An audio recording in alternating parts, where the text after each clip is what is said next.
জুলাইকে দিয়ে যখনই আমরা কোনো আন্দোলন সংগ্রাম বা কোনো প্রোগ্রামের কর্মসূচি আমরা ঘোষণা করি, সেই সময়টাতেই নানাভাবে আমাদেরকে বাধাগ্রস্ত করার চেষ্টা করা হয়।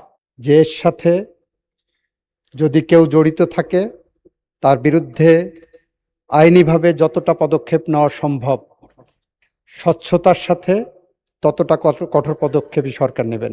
মাননীয় স্পিকার, এই দেশে সরকারি দলের যেমন সমাবেশ করার অধিকার আছে, বিরোধী দলের এই একই ধরনের সমাবেশ করার অধিকার আছে, এবং সেই অধিকারের জায়গা থেকেই জুলাই মাসকে কেন্দ্র করে জাতীয় নাগরিক পার্টি এনসিপি আমরা সারা দেশব্যাপী জুলাই পদযাত্রার কর্মসূচি ঘোষণা করেছি। গতকাল আমাদের উদ্বোধনী সেশন ছিল।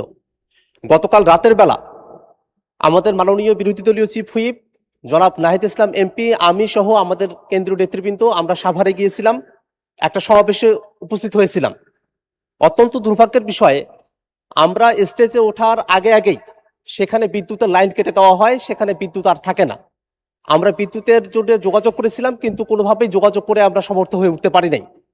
এবং সেখানে যখন বক্তব্য চলছিল, হঠাৎই সেই সমাবেশে যারা শ্রোতারা আছেন তাদের মাঝখানে সেখানে একটা বিস্ফোরণ ঘটানো হয়, ভয়াবহ বিস্ফোরণ।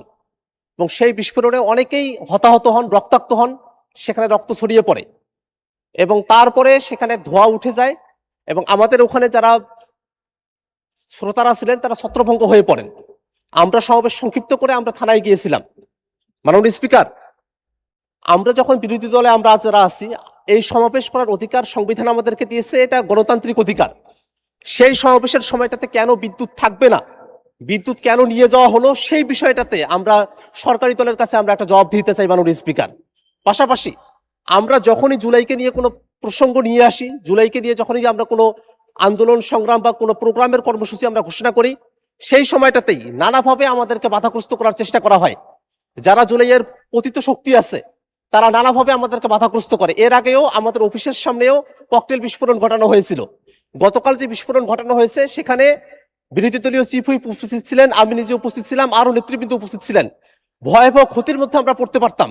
এমত অবস্থায় যারা পতিত স্বৈরাচার আছে এবং যারা নানাভাবে সমাজে স্বাভাবিকীকরণের দিকে অগ্রসর হচ্ছে, তাদের ব্যাপারে আসলে সরকারের তরফ থেকে পদক্ষেপ কি, সেটা মাননীয় স্বরাষ্ট্রমন্ত্রী যদি এখানে থাকতেন তার কাছেই জানতে চাইতাম।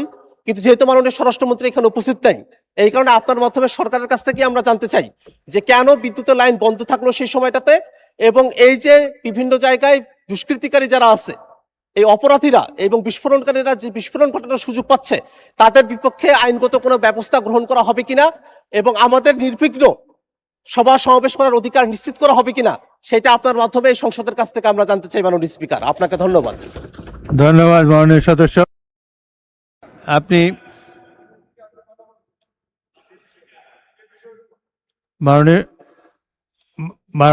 মাননীয় সদস্য আক্তার হোসেন, আপনি এই ব্যাপারে একটা নোটিশ দেবেন। আর এখানে কোনো বিতর্কের অবকলন করার প্রয়োজন নাই। আইনমন্ত্রী দাঁড়িয়েছেন, আইনমন্ত্রী কিছু বলতে চান?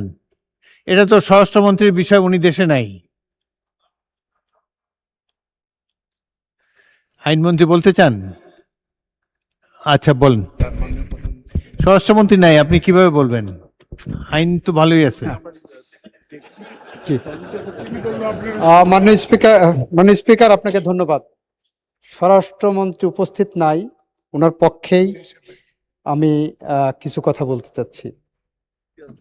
মাননীয় স্পিকার, আমাদের মাননীয় সংসদ সদস্য আক্তার হোসেন যে বিষয়টার অবতারণা করেছেন, নিশ্চিতভাবেই সেটা অত্যন্ত গুরুত্ব সহকারে আমরা দেখছি। আমরা আশ্বস্ত করতে পারি যে এর সাথে যদি কেউ জড়িত থাকে তার বিরুদ্ধে আইনিভাবে যতটা পদক্ষেপ নেওয়া সম্ভব, স্বচ্ছতার সাথে ততটা কঠোর পদক্ষেপই সরকার নেবেন। আপনাকে ধন্যবাদ মাননীয় স্পিকার। ধন্যবাদ মাননীয় মন্ত্রী আপনার এই আশ্বাস দেওয়ার জন্যে।